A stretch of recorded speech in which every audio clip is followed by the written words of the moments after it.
Dewa Iblis, putra kesayangan surga, akan menjadi sosok yang kuat di seluruh negeri dongeng jika dia tidak mati. Kali ini, dia hanya dikalahkan di prasasti kekaisaran. Jika tidak ada prasasti kekaisaran, akan sulit untuk memprediksi hasil perang. Mungkin keduanya akan dihancurkan sampai mati oleh Fang Chuntai. Iblis dibunuh oleh kaisar. Ini pertunjukan yang bagus. Senyum penuh arti muncul di sudut mulut Lingkong. Awalnya, aliansi antara kuil para dewa dan iblis dan keluarga peri adalah untuk berurusan dengan keluarga kerajaan surga. Sekarang kaisar telah membunuh putra kesayangan kuil para dewa dan iblis. Bagaimana olah para dewa dan iblis bisa menyerah? Kebencian ini sepenuhnya diselesaikan, jadi bagi para peri, aula sihir adalah sekutu yang paling dapat diandalkan, karena mereka sekarang memiliki musuh bersama. Setelah kaisar membunuh iblis, sebuah botol giok muncul di platform inci persegi. Kaisar mengambil botol giok dan berjalan menuruni platform inci persegi dengan sikap pemenang. Setelah perang antara kaisar dan dewa iblis berakhir, kini hanya ada satu orang di langit. Orang bijak itu menatap langit dan berkata, siapa yang kau pilih untuk ditantang? Sambil tersenyum tipis, Lingkong menunjuk Lei Long dan berkata, Lei Long, terima tantanganku. Mata Lei Long tertuju ke langit, dan suaranya berat dan kuat. Ia berkata, aku khawatir kau tidak akan melakukannya. Lingkong memilih naga petir, sesuai dengan harapan Ye Chen dan Chang Sunyo. Keduanya saling memandang, tersenyum tipis. Lei Long dan Lingkong melangkah ke panggung inci persegi. Dua panggung batu didirikan di panggung inci persegi. Lingkong melihat naga petir dan mengukir kata-kata, setengah seperempat jam, di atasnya. Lei Long juga mengukir kata-kata, setengah seperempat jam, karena ia sudah menebak waktu roh. Tetapi ia tidak yakin bahwa ia akan membunuh roh dalam waktu setengah seperempat jam, jadi ia hanya dapat memilih setengah seperempat jam. Setelah pertempuran dimulai, mulut Lingkong dipenuhi dengan seringai. Dia memegang tombak perak di tangan kanannya dan perisai ilahi di tangan kirinya. Dia dengan cepat bergegas ke naga petir, dan tombak perak itu bisa menembus segalanya. Naga petir tiba-tiba minum, seluruh tubuh Guntur dan Kilat menyambar, Guntur dan Kilat besar untuk membunuh menuju langit roh. Ledakan, perisai roh menghalangi perisai ilahi di senjata sihirnya sendiri untuk menghalangi serangan Guntur dan Kilat, sementara senjata perak roh adalah untuk membunuh naga petir dengan kekuatan besar. Begitu wajah naga petir berubah, jika ada perisai ilahi di dalamnya, dia tidak akan pernah bisa mengalahkan dewa perang. Dia tidak bisa menghancurkan perisai ilahi sama sekali. Jika kau memiliki kemampuan, letakkan perisai ilahi dan mari kita bertarung secara adil. Naga petir meraung, pertarungan yang adil. Lingkong mencibir, di mana pertarungan yang adil di dunia ini. Selama kita bisa menang, cara apapun masuk akal. Setelah Lingkong selesai berbicara, dia meraung, dan aliran darah mengalir keluar dari tubuhnya, dan kemudian memanggil para peri di tubuhnya. Peri raksasa itu tampak seperti sedang bangkit, dan juga memegang perisai roh, memegang senjata perak roh, dan persis sama dengan ruang roh. Melihat pemandangan ini, wajah Lei Long menjadi lebih buruk. Dia mendongak ke langit dan meraung. Guntur yang tak terhitung jumlahnya jatuh dari langit dan terbelah menuju langit roh. Serangan semacam ini hampir gila. Namun, langit memegang perisai ilahi dan menahannya dengan perisai ilahi, sehingga kekuatan Guntur tidak dapat menembusnya sama sekali. Namun, roh itu juga tidak berani mengabaikannya, lagi pula, untuk mendesak perisai ilahi masih sangat mahal. Dia menembak naga petir, dan peri besar di belakangnya juga melesat keluar, tetapi kekuatan abadi itu lebih mengerikan daripada yang tak terhitung jumlahnya. Lei Long melihat serangannya tidak berpengaruh sedikit pun, dan melihat Lingyin melesat. Matanya menyusut, tubuhnya cepat mundur, dan kemudian tangannya berubah dengan cepat, membentuk bola petir besar. Bola petir itu mengeluarkan suara, berderak, yang sangat besar. Ketika senjata Lingyin terbunuh, bola petir itu terdorong keluar, dan kekuatan dahsyat terus bergerak di dalam bola petir itu. Suara keras terakhir datang, bola petir itu meledak, dan kekuatan yang mengerikan meledak keluar. Guntur dan Kilat yang tak terhitung jumlahnya menghantam dengan cepat, dan teror itu tak tertandingi. Senjata perak roh dan kekuatan Guntur dan Kilat ini bertemu bersama, senjata perak roh itu terhalang sejenak. Roh itu meraung, dan kekuatan seluruh tubuh meledak sepenuhnya, dan darah meledak ke langit. Semua berkah dianugerahkan pada senjata perak roh itu.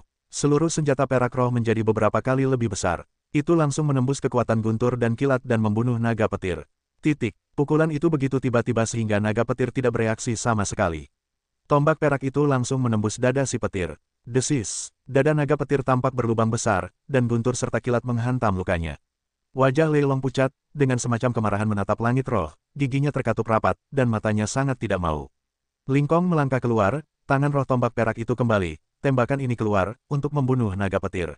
Mata naga petir tiba-tiba menjadi gila, dan Guntur serta Kilat di sekujur tubuhnya menjadi lebih ganas dan berderak. Kemudian, Guntur jatuh dari 9 hari dan jatuh di atas penutup surgawi naga petir, dan tubuh naga petir langsung mengembang.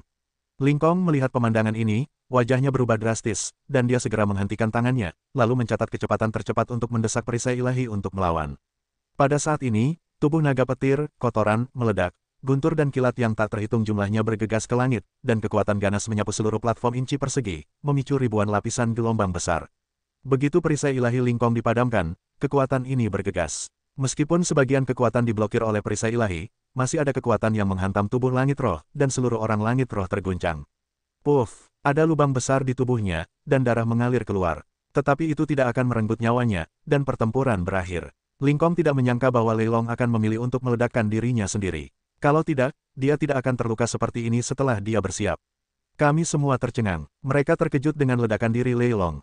Tian Jiao, generasi orang sombong, akhirnya memilih untuk meledak. Ini semacam kesedihan. Setelah platform inci persegi berhenti menyusut, platform itu kembali ke ukuran aslinya. Kemudian sebuah botol giok muncul.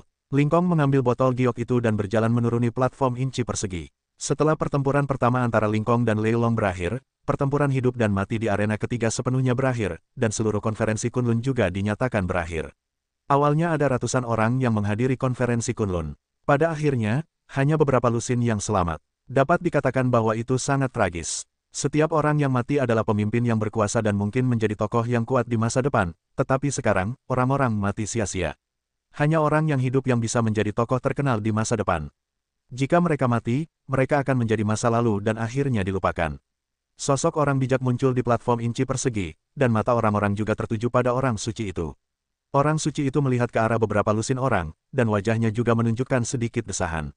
3 kompetisi konferensi Kunlun telah selesai sepenuhnya. Jika kalian dapat bertahan hidup, itu membuktikan bahwa kalian cukup kuat. Orang suci itu berkata dengan lemah, selanjutnya, menurut konvensi, para pemain terbaik akan dipilih untuk menerima warisan negeri dongeng Kunlun. Setelah mendengar ini, mata semua orang berbinar. Kuotanya hanya 5. Berdasarkan kinerja 3 kompetisi, kelimanya berturut-turut.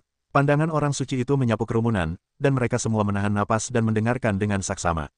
Kaisar Tianwang, Roh Xianling, Yundao dari Sanxing Xianzong, Ye Chen dari Zhaohua Xianzong, dan yang terakhir adalah orang suci itu mengucapkan 4 tempat pertama dalam satu tarikan napas, dan berhenti ketika dia mengucapkan yang kelima, seolah-olah dia masih ragu-ragu. Di antara 4 tempat pertama, tidak ada keraguan tentang 3 tempat pertama, tetapi yang keempat adalah Ye Chen, bukan Yu Tianjian, Ruoxi dan Chang Sunyao, yang agak mengejutkan. Namun, kinerja Ye Chen benar-benar cukup baik, bukan kebetulan yang terlalu besar untuk dapat memilihnya. Hanya saja siapa kuota terakhir, semua orang menantikannya. Yang kelima adalah klan Yujian. Berbicara tentang ini, semua orang dari klan Yujian menjadi bersemangat. Banyak orang memperhatikan pedang Yutian. Pada dasarnya, Anda tidak perlu memikirkannya. Itu pasti pedang Yutian. Mulut pedang Yutian juga sedikit terangkat, menunggu orang bijak itu menyebutkan namanya. Pedang Chang. Ketika orang bijak itu mengucapkan nama ini, semua orang terkejut, seolah-olah mereka salah dengar, dan menatap orang bijak itu dengan wajah yang tidak percaya. Orang-orang dari klan Yujian semuanya membeku dalam ekspresi. Mereka semua mengalihkan pandangan mereka dari pedang Yutian ke Chang Jian. Mereka tidak dapat mempercayainya. Kuota terakhir adalah Chang Jian yang hanya memiliki alam abadi. Senyum Yutian Jian juga kaku. Senyumnya perlahan menghilang, dan jejak kabut melintas di matanya. Dia tidak pernah menyangka bahwa orang terakhir adalah Chang Jian. Wajah Chang Jian ditutupi dengan lingkaran. Mengapa gilirannya? Apakah ini angan-angan? Chang Jian, selamat. Suan Yuan tertawa. Chang Jian kembali sadar, lalu menunjukkan senyum gembira dan berkata sambil tersenyum, semuanya keberuntungan. Semuanya keberuntungan. Saudara Chang Jian, selamat. Yu Tianjian berkata dengan senyum tipis. Chang Jian selalu merasa sangat tidak nyaman ketika dia melihat senyum pedang Yutian. Dia mulai berpikir bahwa kuota terakhir pastilah pedang Yutian. Sekarang pedang Yutian tidak puas dengan kuota target. Terima kasih banyak sebagai balasannya, Chang Jian mengepalkan tinjunya. Meskipun dia tahu bahwa Yu Tianjian tidak senang di dalam hatinya, sekarang kuota ini milikku. Jika kamu tidak senang dengan pedang Yutian, kamu akan tidak senang. Apa hubungannya denganku? Itu bukan pilihanku. Setelah orang suci itu mengumumkan 5 tempat, dia berkata, kecuali untuk 5 orang yang baru saja terdaftar, yang lainnya boleh pergi. Tentu saja, kamu bisa tinggal di negeri dongeng Kunlun selama beberapa hari. Setelah itu, orang suci itu berkata kepada Ye Chen, Kaisar dan 5 orang lainnya, ikuti aku dan terima warisan negeri dongeng Kunlun. Setelah itu, orang bijak itu berbalik dan pergi. Ye Chen dan Kaisar segera mengikutinya. Yang lain menatap mereka dengan mata iri. Yah, setelah kehidupan yang sibuk, itu baru saja berakhir.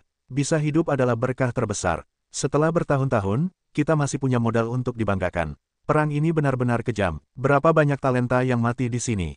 Iblis, Lei Long, Yun Changqing, Liang, Qinghai. Mana yang bukan tokoh yang kuat?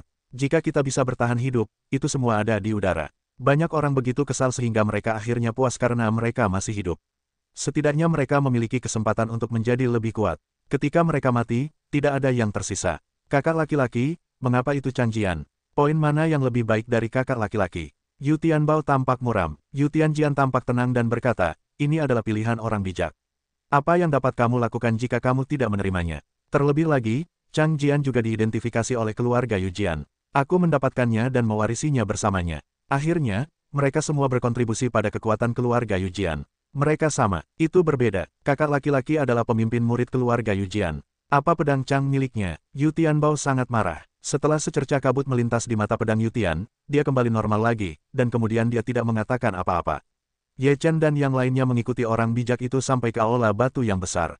Ketika Ye Chen melihat aula batu itu, mereka semua terkejut. Bagaimana mungkin ada aula batu sebesar itu di negeri Dongeng Kunlun? Mereka mengalaminya di negeri Dongeng Kunlun dan hampir tidak melihat bangunan apapun. Aula batu ini mungkin satu-satunya. Kuil batu itu sangat sederhana, memancarkan napas kuno, tetapi tidak memiliki kesan perubahan. Aula batu ini adalah tempat kalian menerima warisan. Setelah memasuki aula batu, warisan seperti apa yang dapat kalian terima tergantung pada pilihan kalian sendiri. Orang bijak itu menatap Ye Chenji. Mata beberapa orang Ye Chen semuanya menatap ke aula batu, lalu saling memandang, mata mereka dipenuhi dengan sedikit permusuhan. Ingat, pertempuran dilarang di aula batu, jika tidak, kualifikasi warisan akan dibatalkan. Orang bijak itu menambahkan, setelah kalimat ini diucapkan, kelima orang itu tercengang sejenak. Ye Chen sedikit mengangkat mulutnya. Karena dia tidak bisa bertarung, itu akan menjadi jaminan tambahan baginya, seorang pria dengan hanya 7 lapisan Xuanxian dan Chang Jian dengan hanya 4 lapisan keabadian. Kalau tidak, begitu kalian masuk, kalian tidak akan dimakan oleh orang-orang ini. Ye Chen dan Chang Jian saling memandang, dan mereka mengerti. Masuklah. Orang bijak itu berkata dengan ringan. Kaisar adalah orang pertama yang memasuki aula batu, diikuti oleh Ling Kong dan Yundao. Setelah ketiganya masuk, Ye Chen berkata kepada Chang Jian, aku tidak tahu apa yang terjadi di sini. Mari kita amati dulu. Chang Jian mengangguk dan kemudian berjalan ke aula batu bersama Ye Chen. Setelah memasuki aula batu, Ye Chen dan Chang Jian melihat banyak gua. Setidaknya ada ratusan gua, yang padat seperti sarang lebah. Pada saat ini, Kaisar, Jalan Awan, Roh Langit 3 orang juga berdiri di depan gua-gua ini, dengan mata yang konyol. Setelah beberapa saat, setelah 3 orang tenang, mereka bertiga saling memandang, dan berjalan ke 3 gua yang berbeda. Apakah jalan yang berbeda sesuai dengan warisan yang berbeda? Ye Chen mengerutkan kening dengan beberapa keraguan. Seharusnya seperti ini. Aku melihatnya. Tampaknya ada 3.000 gua di sini, yang sesuai dengan 3.000 jalan. Namun, gua-gua ini tidak menunjukkan gua mana yang sesuai dengan jalan mana. Chang Jian juga mengerutkan kening. Kalau begitu, kita hanya bisa menemukan mereka satu persatu. Ye Chen tersenyum pahit. Kemudian, Ye Chen dan Chang Jian juga memilih sebuah gua untuk dimasuki. Setelah memasuki gua, itu adalah lorong yang sangat panjang dan terpencil. Ye Chen berjalan maju terus, tetapi dia tidak tahu berapa lama waktu yang dibutuhkannya untuk mencapai ujung dan melihat sebuah prasasti batu. Prasasti batu itu diukir dengan jalan yin dan yang, dan di belakang prasasti batu itu ada gerbang batu. Ye Chen berhenti di depan prasasti batu itu dan tidak melanjutkan perjalanan.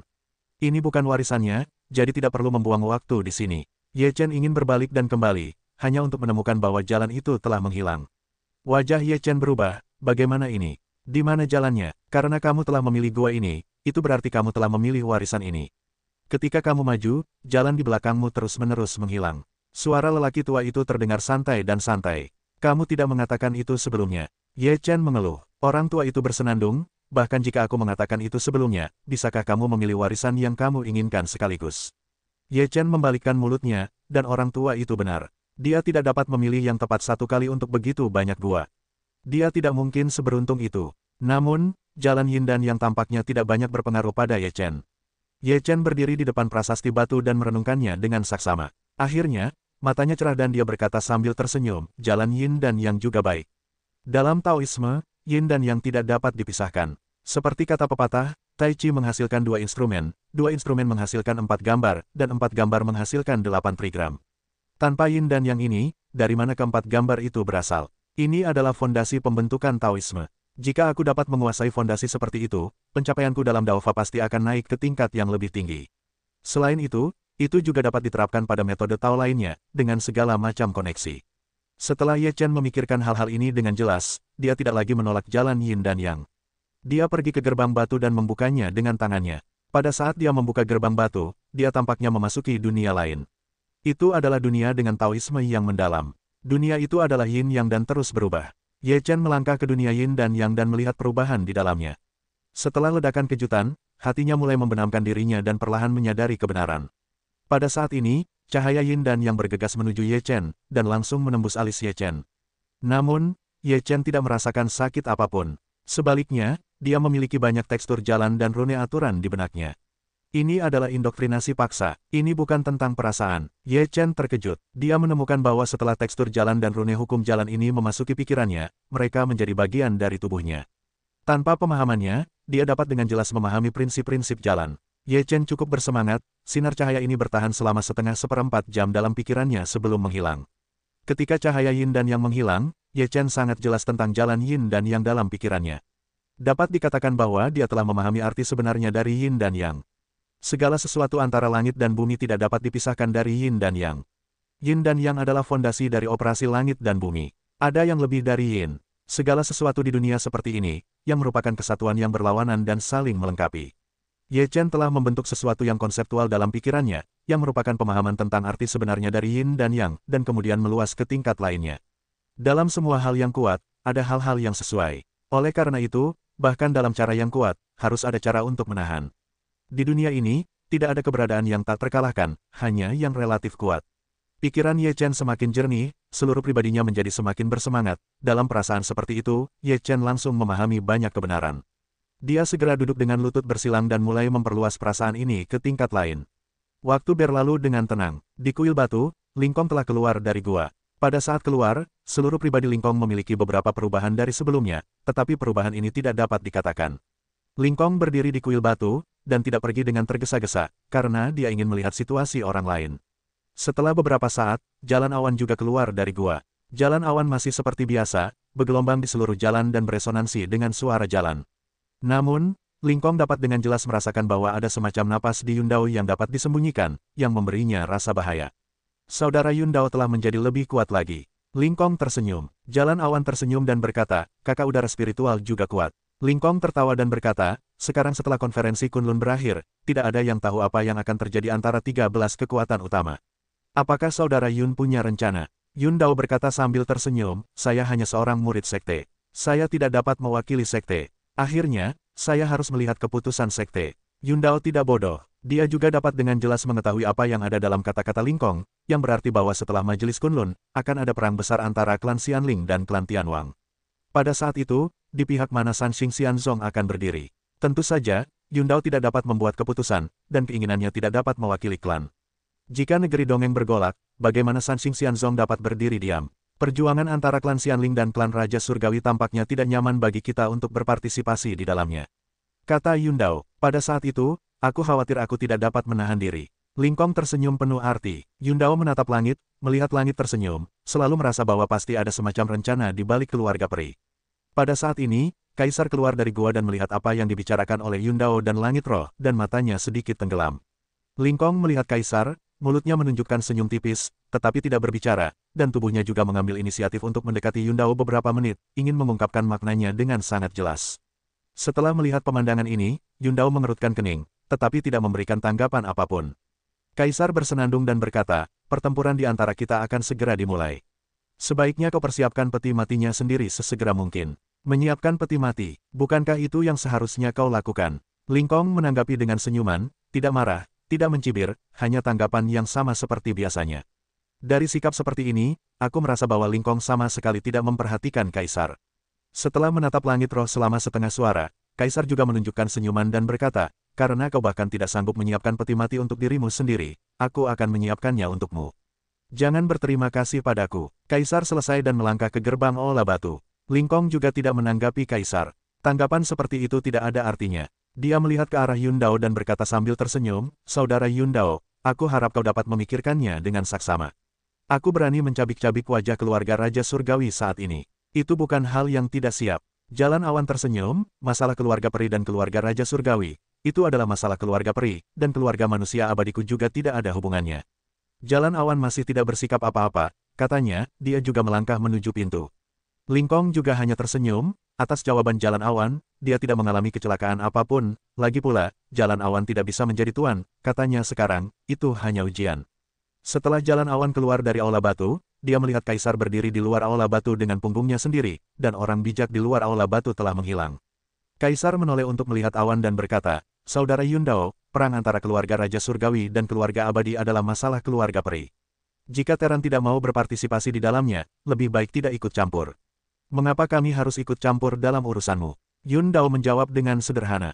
Kaisar berkata, "Ini yang terbaik." Dengan itu, tubuh kaisar melintas dan menghilang. Jalan awan menyipitkan mata di kejauhan, dan kemudian tubuhnya juga menghilang. Langit roh keluar dari kuil batu, mulutnya sedikit terangkat, dan berkata pada dirinya sendiri, "Dunia akan berubah total karena keluarga periku. Dunia akan berubah sesuai dengan keinginan keluarga peri." Di dalam gua, Ye Chen membuka matanya sedikit. Matanya jernih, dan seluruh orang itu diselimuti oleh Dharma Tao. Napasnya jauh lebih tinggi dari sebelumnya. Setidaknya dia hanya selangkah lagi dari lantai 8 Xuanxian. Ye Chen berdiri, berjalan keluar dari gerbang batu, dan kemudian berkata pada dirinya sendiri, "Setelah meninggalkan negeri Peri Kunlun, mari kita menerobos lantai 8 Xuanxian terlebih dahulu." Ye Chen berjalan keluar dari gua. Tepat saat dia siap untuk pergi, Chang Jian keluar dari gua dan berkata sambil tersenyum, "Napas saudara seperguruan telah menjadi lebih kuat." Ye Chen tersenyum tipis, lalu berkata dengan sungguh-sungguh, "Kali ini saat kau kembali, kau harus berhati-hati dengan pedang Yutian. Lagi pula, kau akan semakin populer di klan Yujian. Keluarga Yujian akan semakin memperhatikanmu. Tidak dapat dipungkiri bahwa pedang Yutian tidak akan memiliki pikiran lain." Chang Jian mengangguk dan berkata, "Dalam beberapa tahun terakhir di klan Yujian, aku tidak tahu siapa pedang Yutian, tetapi aku tetap tahu orang macam apa dia. Dia tampak baik di permukaan, dan momentumnya berpikiran sempit. Aku akan menjaganya." "Itu bagus." Ye Chen menganggukkan kepalanya dan berkata, "Selain itu, setelah berakhirnya konferensi Kunlun ini, akan ada pergolakan di negeri Dongeng, dan pertempuran antara klan Raja Surgawi dan klan Xianling pasti akan pecah secara menyeluruh. Pada saat itu pasti akan melanda seluruh negeri Dongeng, dan tidak ada yang bisa melarikan diri. Kau bisa bersembunyi sejauh mungkin." Chang Jian berkata, "Dengan kekuatanku, tidak ada yang akan membiarkanku maju ke depan." Kemudian mereka keluar dari aula batu bersama-sama, dan kemudian mereka langsung menuju pintu keluar negeri Peri Kunlun. Pada saat ini, di atas batu besar di luar negeri Peri Kunlun, 13 kekuatan utama belum pergi. Mereka marah dan ingin saling mencabik. Kekuatan-kekuatan itu dengan rasa terima kasih dan dendam hampir tidak bertarung. Jika orang-orang suci tidak ada di sini sekarang, mereka pasti sudah mulai sekarang. Setelah mengetahui hasil konferensi Kunlun, beberapa penonton lainnya terkejut.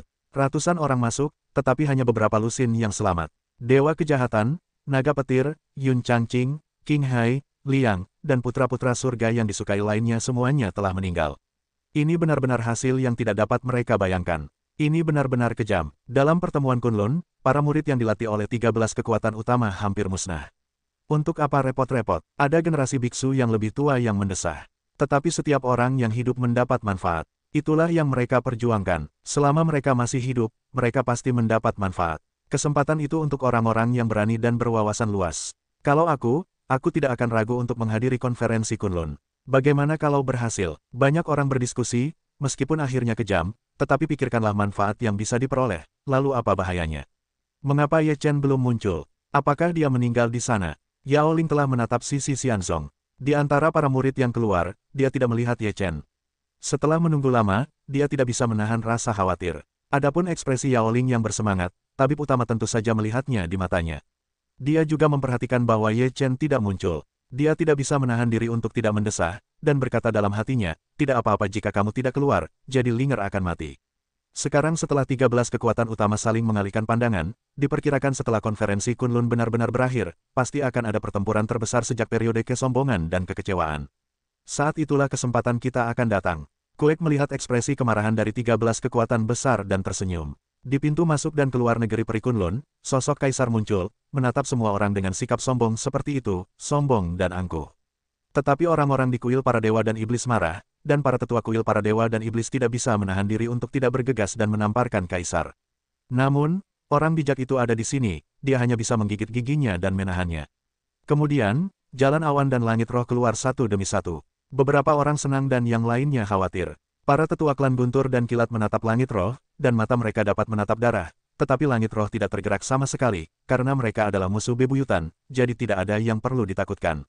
Setelah itu, Ye Chen dan Chang Jian muncul satu demi satu.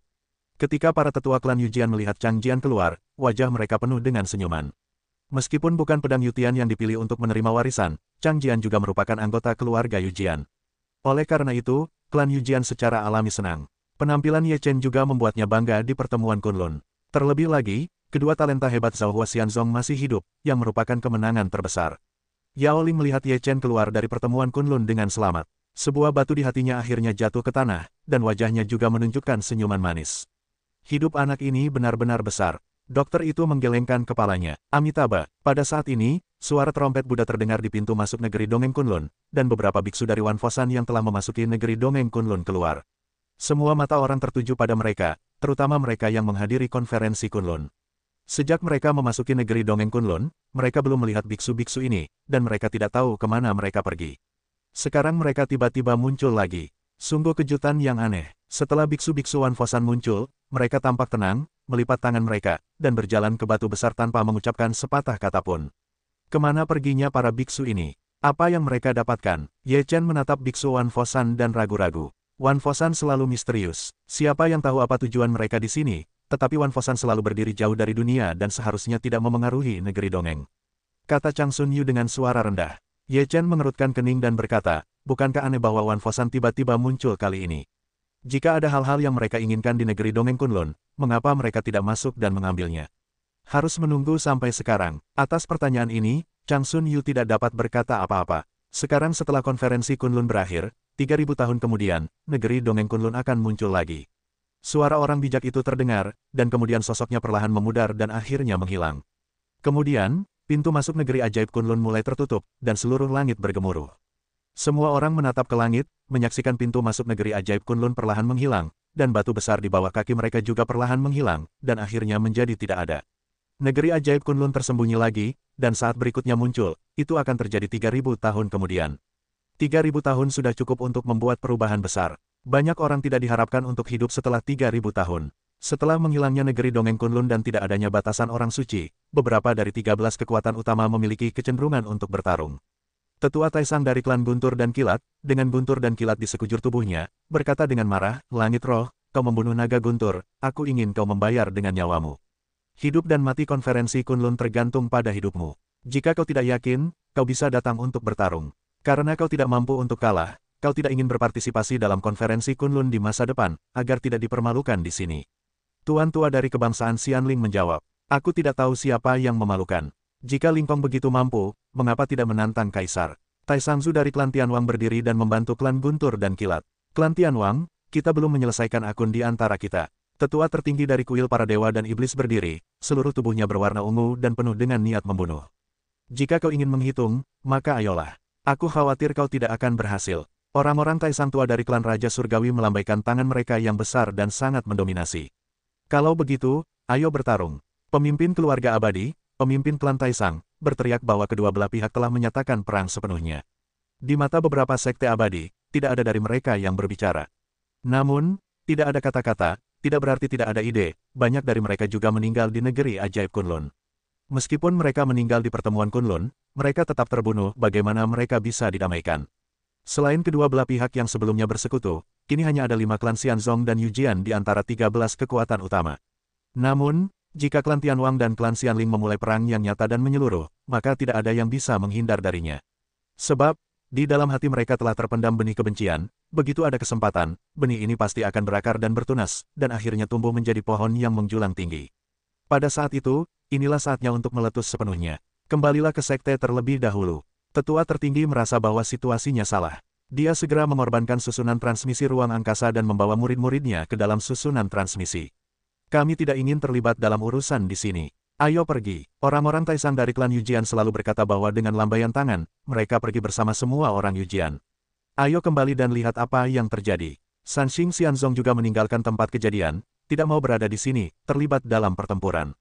Kemudian, 3 sekte abadi Yaoqi, Qing Yun dan Cunyang semuanya pergi dengan cepat. Bahkan para penonton pun merasa ada yang tidak beres, dan mereka semua berhamburan. Perang akhirnya dimulai, dan kesempatan kita akan segera datang. Sudut mulut dukun itu terangkat tersenyum. Namun, sang dokter mengerutkan kening, lalu berkata, jangan terlalu optimis. Mungkin keadaan tidak akan berjalan semulus yang kita bayangkan. Kita harus mengamati dan mengamati masalah ini lagi dan menunggu kesempatan untuk bergerak. Amitabha, jika kamu berperang, semua makhluk hidup akan hancur. Tolong pikirkan 2 kali. Biksu Agung Gunung Wanfo menggenggam tangannya untuk membujuk Tao. Kamu Gunung Wanfo selalu berdamai dengan dunia. Kamu tidak perlu khawatir tentang urusan kami. Sebaiknya kamu kembali ke Gunung Wanfo untuk melantunkan sutra. Raja keluarga surga dari Tai Sangzu berkata, Amitabha, baik dan baik. Para biksu agung Wanfosan menggelengkan kepala dan mendesah. Dengan kekuatan mereka, mereka tidak dapat menghentikan perang, tetapi hanya dapat kembali ke Wanfosan. Para biksu di Wanfosan juga meninggalkan tempat kejadian, meninggalkan klan Tianwang dan klan Xianling di seluruh tempat kejadian. Kedua belah pihak saling berhadapan, satu persatu, dan mereka memiliki dorongan untuk saling mencabik. Setelah perang ini, tidak akan ada lagi peri di dunia. Keluarga Raja Surga dari klan Taisang berkata dengan dingin, Konyol, peri kami akan memurnikanmu menjadi peri satu persatu dan menjadi boneka kami. Klan Taisang dari keluarga abadi tertawa terbahak-bahak. Omong kosong apa, bunuh. Kakak tertua dari kuil para dewa dan iblis meraung dan bergegas menuju keluarga Raja Surgawi. Targetnya adalah Kaisar. Tidak tahu malu, aku akan bertarung denganmu jika kau punya benih apapun. Bunuh. Keluarga peri meraung, dan napas yang keras meledak sepenuhnya. Semua orang bergegas menuju keluarga Raja Surgawi. Tidak ada kelemahan di pihak keluarga Raja Surgawi. Orang-orang guntur dan kilat menjadi marah dan bergegas ke depan dengan aliran guntur dan kilat, dan membunuh keluarga abadi. Perang besar telah pecah. Selain tempat ini, kekuatan aliansi antara klan abadi dan klan Raja Surgawi telah bergerak keluar satu demi satu untuk membunuh melawan kekuatan lawan. Perang besar yang telah terjadi selama bertahun-tahun antara klan Xianling dan klan Tianwang akhirnya pecah sepenuhnya. Kekuatan utama yang tidak bergabung dalam perang juga berdiri di pinggir. Selama perang tidak memengaruhi mereka, mereka tidak akan mengambil tindakan. Meskipun pertempuran di luar negeri peri itu kuat dan bersemangat, masih tenang di dalam sekte alam abadi. Setelah Ye Chen dan yang lainnya kembali ke sekte alam abadi, Ye Ying dan yang lainnya sangat gembira. Kali ini, sekte abadi adalah kemenangan penuh. Cucu tertua, Yu dan Ye Chen tidak hanya kembali hidup-hidup, tetapi juga setelah Ye Chen menerobos ke lantai 8 Xuanxian, kekuatan abadi di tubuh Ye Chen menjadi sangat kosong, dan ruang Danjing menjadi lebih besar lagi, dan lebih banyak kekuatan abadi yang dibutuhkan daripada sebelumnya. Setelah Ye Chen menyerap sejumlah besar batu abadi, dia menstabilkan napasnya di lapisan ke-8 Xuanxian dan mengonsolidasikannya lagi. Kemudian dia menghembuskan napas. Kemudian, Ye Chen teringat dua hadiah yang telah dia menangkan dalam pertarungan hidup dan mati di arena konvensi Kunlun. Dia mengeluarkan dua botol giok. Keduanya memiliki bau darah, dan keduanya ringan dan berat. Ye Chen curiga ada esensi darah di dalamnya, tetapi dia tidak tahu esensi darah siapa itu. Ketika dia menciumnya, ada bau yang familiar. Tampaknya bau seperti ini telah tercium di sana dan tampaknya mirip. Ye Chen membalikkan mulut botol giok, dan setetes darah seukuran lengkeng menetes dari mulut botol, lalu melayang di udara, memancarkan cahaya merah terang. Setelah setetes darah ini mengalir keluar, seluruh gua Xianquan diselimuti oleh bau darah. Pada saat yang sama, kekuatan yang kuat perlahan menyebar dari darah. Jika itu setetes esensi darah, betapa kuatnya esensi darah. Ye Chen terkejut, matanya tertuju pada esensi darah tanpa berkedip. Jika setetes esensi darah murni ini dimurnikan, itu pasti dapat meningkatkan kekuatanmu dengan bagian yang besar. Orang tua itu melihat setetes esensi darah ini, dan matanya juga bersinar karena kegembiraan. Ye Chen menarik napas dalam-dalam, lalu menenangkan diri dan berkata, darah masih belum dimurnikan untuk saat ini. Aku baru saja menembus Xuanxian level 8 dan masih perlu dikonsolidasikan. Jika aku menembus Xuanxian level 9, aku khawatir akan ada masalah dalam menembus Jinxian. Orang tua itu mengangguk, merasa ada benarnya, jadi dia berkata, kamu bisa memurnikan Dao Guo, yang dapat membantumu melangkah lebih jauh di jalan. Ye Chen mengeluarkan Dao Guo dan menggelengkan kepalanya. Dao Guo ini sangat berguna. Jika dimurnikan seperti ini, bukankah terlalu boros? Kamu sangat berhati-hati. Orang tua itu melengkungkan bibirnya. Ye Chen berkata sambil tersenyum, hal-hal ini tidak mudah didapat, tentu saja, kita harus menghargainya. Kemudian, Ye Chen keluar dari Gua Xianquan. Tak lama setelah dia keluar, Luao muncul di langit di atas puncak 81 dan berkata, adik seperguruan Ye, kepala keluarga meminta kita untuk pergi ke puncak utama. Sepertinya ada sesuatu yang penting untuk dikatakan. Ye Chen mengangguk dan mengikuti Luao ke puncak utama. Di aula puncak utama, Ye Ying telah mengumpulkan beberapa tetua utama di aula, dan Chang Sun Yu, Han Qiandai dan yang lainnya juga muncul di aula. Setelah perang pecah, banyak orang dari keluarga abadi telah memasuki tempat pecahnya perang Zoulai. Petik 2. Oleh karena itu, kita harus membuat persiapan terlebih dahulu untuk menghindari lengah. Jika klan Raja Surgawi dan klan Xianling melibatkan kita dalam pertempuran, apakah mereka tidak takut bahwa mereka tidak akan dapat berakhir pada akhirnya? Kata seorang tetua, bagi mereka, semakin kacau seluruh negeri dongeng, semakin baik. Terlebih lagi, bagaimana beberapa kekuatan dapat mengawasi kita? Zhu Wuchang berkata, tetua itu benar, beberapa orang berharap air menjadi semakin keruh, terutama Aula 9 Iblis dan Aula Dewa dan Iblis. Mereka tidak akan membiarkan kita Xianzong merasa lebih baik. Ye Ying berkata dengan sungguh-sungguh. Memang benar bahwa begitu 10 pasukan terbunuh, itu akan menjadi total 3 kejahatan. Tetua itu menghela nafas. Apakah tragedi kekecewaan besar akan dipentaskan lagi? Di aula, suasananya tampak sedikit tertekan. Ye Chen juga menarik napas dalam-dalam. Ada perasaan bahwa hujan gunung akan datang dan angin bertiup di seluruh gedung. Mulai sekarang, kecuali untuk tugas inspeksi, para murid dan tetua Cai Hua Xianzong tidak diizinkan untuk melangkah keluar dari setengah langkah ini, dan mereka semua siap untuk bertempur. Ye Ying akhirnya memberi perintah. Kemudian, Ye Ying membuat beberapa pengaturan dengan inspektur, dan Ye Chen termasuk di antara para murid inspeksi. Para murid inspeksi bergiliran setiap 3 hari. Di antara kelompok pertama murid inspeksi, Ye Chen adalah yang lebih tua, dan Luao berada di antara yang lainnya. Tujuan dari inspeksi tersebut adalah untuk menyelidiki wilayah Wanxianzu untuk melihat apakah ada pertempuran skala besar di 4 prefektur Wanxianzu. Dengan cara ini, situasi di mana perang memasuki Wanxianzu tanpa sepengetahuan kaisar dapat dihindari. Bersama Ye Chen dan yang lainnya, Wan Fazhenren terus berpatroli di Wanxianzu di setiap sudut Wanxianzu, dan pada dasarnya berkeliling Wanxianzu sekali sehari. Pada hari pertama, semuanya berjalan dengan damai. Kecuali beberapa pengungsi lagi, tidak ada yang istimewa terjadi. Di tanah tandus Dong Huangzu, di pintu masuk medan perang tanpa batas, ada beberapa sosok dengan roh jahat menggeliat di sekujur tubuh mereka. Sosok-sosok ini mengelilingi pintu masuk formasi, dengan tatapan dingin di mata mereka. Biarkan seluruh negeri dongeng berubah menjadi medan perang tanpa batas. Sebuah suara dingin terdengar, deretan medan perang tak terbatas telah menyala, benar-benar terkoyak. Orang buangan, saatnya telah tiba bagi kalian untuk mendapatkan kembali kebebasan baru kalian. Beberapa iblis di aula iblis mengeluarkan suara gemuruh.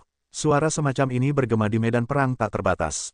Meskipun tidak dapat ditransmisikan ke seluruh medan perang tak terbatas, pada saat pertama, medan perang tak terbatas lainnya menghasilkan gempa bumi yang besar.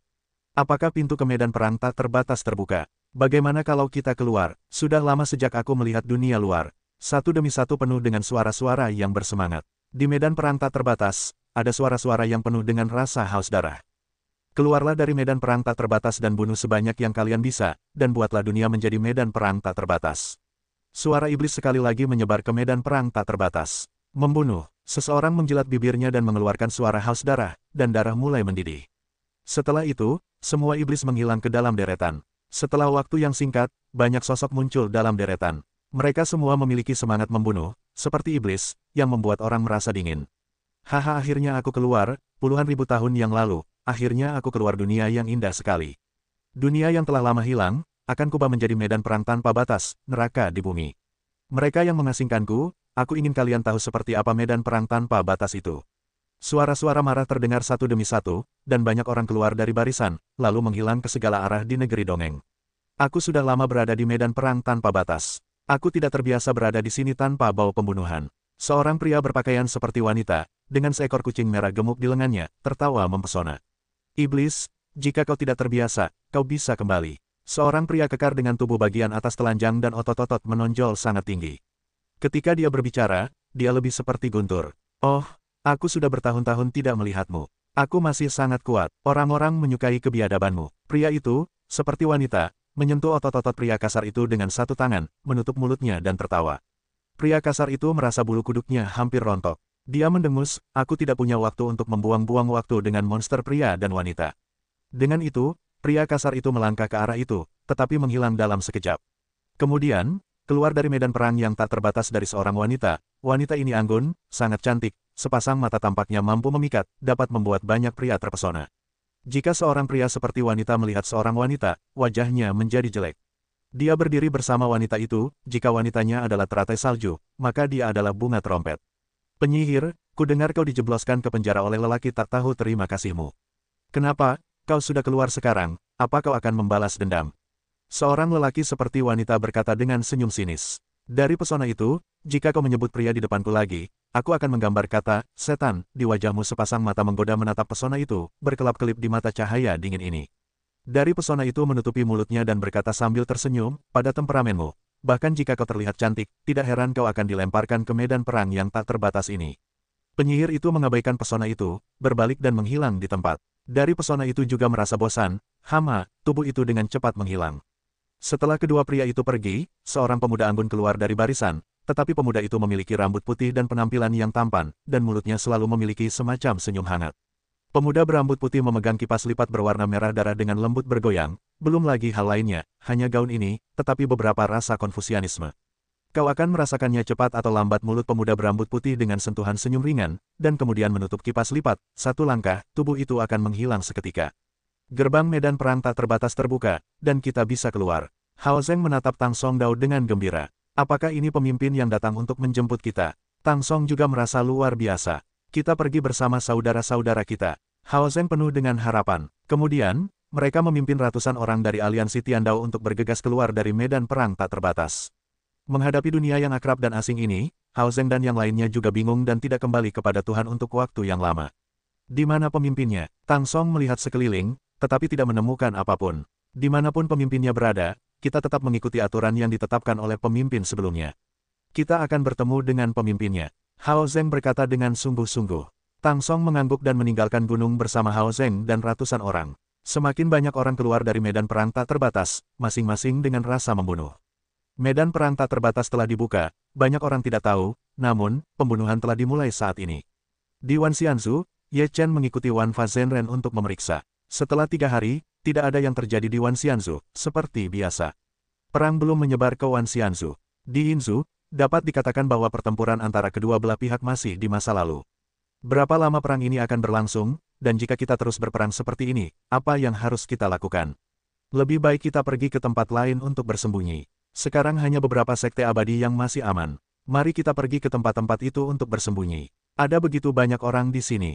Agak kurang bagus, tapi tidak apa-apa. Pada saat ini, pesona muncul di kota ini, menjilati dan menjilati bibirnya, menatap orang-orang di seluruh kota, matanya berbinar-binar. Li Mei berjalan di jalan kota, kemanapun dia pergi, ada semburan cahaya darah. Tubuh orang-orang yang dilewatinya semuanya meledak, dan cahaya darah melayang ke arah yang mempesona, dan semuanya memasuki tubuh yang mempesona. Ah! Siapa ini? Mengerikan sekali. Lari. Orang-orang di jalan melihat pemandangan ini. Mereka semua pucat dan ketakutan. Beberapa dari mereka begitu takut hingga kaki mereka lemas. Beberapa orang harus lari tergesa-gesa. Tubuh yang mempesona bergerak sangat cepat, seperti angin. Bergerak cepat. Dalam sekejap mata, tidak ada seorang pun di jalan kecuali darah. Seluruh kota dalam keadaan panik, dan yang mempesona berputar di kota. Kemanapun dia melangkah, yang ada hanyalah daging dan darah. Namun, dari awal hingga akhir, dia tidak pernah bermain sama, ekspresi dan gerakannya masih sama, sepertinya semua ini tidak ada hubungannya dengan dia. Sebuah kota, di tangan pesona kehancuran yang begitu menyeluruh, semua orang telah berubah menjadi kabut darah. Li Mei berdiri di gerbang kota, menjilat bibirnya, lalu mendesah, kekuatan yang paling besar sedikit buruk, tetapi darah dunia luar lebih baik daripada medan perang yang tak terbatas. Dong Huangzu, sosok penyihir wanita muncul di Istana Timur. Dengan kebencian di matanya, dia melihat ke aula 9 iblis dari kejauhan, lalu berjalan melewatinya selangkah demi selangkah. Napas yang kuat melonjak di luar aula 9 iblis. Yang kuat di aula 9 iblis merasakan napas berbahaya ini dan segera bergegas keluar dari aula 9 iblis. Itu adalah seorang lelaki tua dengan rambut putih. Pada saat dia melihat penyihir wanita itu, wajah lelaki tua itu tiba-tiba menjadi kaku, lalu dia menatap penyihir wanita itu dengan cara yang luar biasa. Bibirnya bergetar dan dia tidak dapat berbicara. Penyihir iblis. Lelaki tua berambut putih itu menatap si penyihir dengan kaget dan berkata dengan gemetar. Si penyihir menatap lelaki tua berambut putih itu dan berkata dengan suara dingin, ada orang yang mengenaliku. Sepertinya aku belum dilupakan. Bukankah kau berada di medan perang yang tak terbatas? Lelaki tua berambut putih itu ragu. Kau ingin aku berada di medan perang sepanjang waktu, bukan? Sayang sekali perhitunganmu salah. Wajah si penyihir itu menjadi semakin dingin. Dia berjalan menuju lelaki tua berambut putih itu selangkah demi selangkah. Tubuh lelaki tua berambut putih itu tanpa sadar mundur, lalu meraung, ayo, penyihir itu kembali. Raungan ini mengguncang seluruh aula 9 iblis. Beberapa orang muda di aula mungkin tidak tahu apa yang terjadi, tetapi orang-orang yang lebih tua semuanya ketakutan. Satu persatu bergegas keluar seolah-olah menghadapi musuh besar. Ini adalah orang-orang tua dari aula 9 iblis. Mereka semua mengenal penyihir wanita itu. Itu benar-benar penyihir wanita. Tidak ada perubahan dalam beberapa tahun ini. Ada perubahan, dia lebih kuat dari sebelumnya. Bagaimana dia bisa kembali? Bukankah tidak mungkin untuk keluar dari medan perang tanpa batas? Apakah seseorang membuka medan perang tanpa batas dan dengan sengaja membiarkan mereka keluar? Para tetua tertinggi dari aula 9 iblis menatap penyihir wanita itu, wajahnya menjadi jelek. Biarkan King keluar dengan kejam, aku tidak akan membunuh kalian anak-anak. Penyihir wanita itu menatap para tetua tertinggi di depannya dan bersorak dingin. Hijau tanpa ampun, leluhur suci tidak ada di aula 9 iblis. Seorang tetua tertinggi berkata dengan tergesa-gesa. Dia tidak ada di aula 9 iblis. Mata penyihir wanita itu tenggelam. Para tetua Taishan itu menjadi bingung, bahkan berkata dengan tergesa-gesa, dia benar-benar bukan lagi Aula 9 Iblis. Penyihir itu melirik para tetua tertinggi ini, lalu melangkah maju, dan tubuhnya menghilang seketika.